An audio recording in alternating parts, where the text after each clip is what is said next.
ಜಾಗತಿಕ ಮಟ್ಟದಲ್ಲಿ ಯುದ್ಧಗಳು ದೊಡ್ಡ ಮಟ್ಟದ ಸುದ್ದಿ ಆಗುತ್ತಿರುವ ಹಿನ್ನೆಲೆಯಲ್ಲಿ ಕರಾವಳಿ ಭಾಗದ ಕೋಟಾ, ಸಾಸ್ತಾರ, ಕಟಪಾಡಿ, ಕುರ್ಕಾಲು ಭಾಗದಲ್ಲಿ ಮಾತ್ರವಲ್ಲ, ಉಡುಪಿ ನಗರದ ಹಲವೆಡೆ ಕಳೆದ 2 ದಿನಗಳಿಂದ ಲಘು ವಿಮಾನ ಹಾರಾಟ ನಡೆಸುತ್ತಿರುವುದು ಆತಂಕಕ್ಕೆ ಕಾರಣವಾಗಿದೆ. ಬಹುತೇಕ ಬಿಳಿ ಬಣ್ಣದ ಈ ಲಘು ವಿಮಾನ ಕಳೆದ 2 ದಿನಗಳಿಂದ ಇದೇ ಪರಿಸರದಲ್ಲಿ ಒಂದು ಕಡೆಯಿಂದ ಇನ್ನೊಂದು ಕಡೆಗೆ ಹಾರಾಟ ನಡೆಸುತ್ತಿರುವುದು ಒಂದಿಷ್ಟು ಆತಂಕಕ್ಕೆ ಕಾರಣವಾಗಿದೆ. ಇದುವರೆಗೆ ಸ್ಥಳೀಯರಿಗೆ ಯಾವುದೇ ಸ್ಪಷ್ಟ ಮಾಹಿತಿ ಇಲ್ಲದೆ ಇರುವುದು, ಅದರ ಜೊತೆಗೆ ಮಾಧ್ಯಮಗಳಲ್ಲಿ ಯುದ್ಧಗಳ ವರದಿಯಾಗುತ್ತಿರುವುದು ಆತಂಕವನ್ನ ಹೆಚ್ಚಿಸಿದೆ. ಅತ್ಯಂತ ಕೆಳಸ್ತರದಲ್ಲಿ ಹಾರಾಟ ಮಾಡುತ್ತಿರುವ ಈ ಲಘು ವಿಮಾನ ಮಧ್ಯಾಹ್ನದ ವೇಳೆಗೆ ಕಾಣಿಸಿಕೊಳ್ಳುತ್ತಿರುವುದು ಸ್ಥಳೀಯರು ಗಮನಿಸಿ ಸಾಮಾಜಿಕ ಜಾಲತಾಣದಲ್ಲಿ ವಿಡಿಯೋ ಹರಿಬಿಟ್ಟಿದ್ದಾರೆ.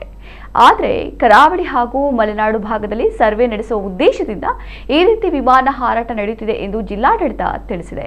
ಯಾವುದೇ ಭಯ ಬೇಡ, ಇದು ಜಿಯೋಗ್ರಾಫಿಕಲ್ ಸರ್ವೆ ಆಫ್ ಇಂಡಿಯಾದವರು ಬಳಸುತ್ತಿರುವ ವಿಮಾನ ಎಂದು ಪೊಲೀಸ್ ವರಿಷ್ಠಾಧಿಕಾರಿಗಳು ತಿಳಿಸಿದ್ದಾರೆ.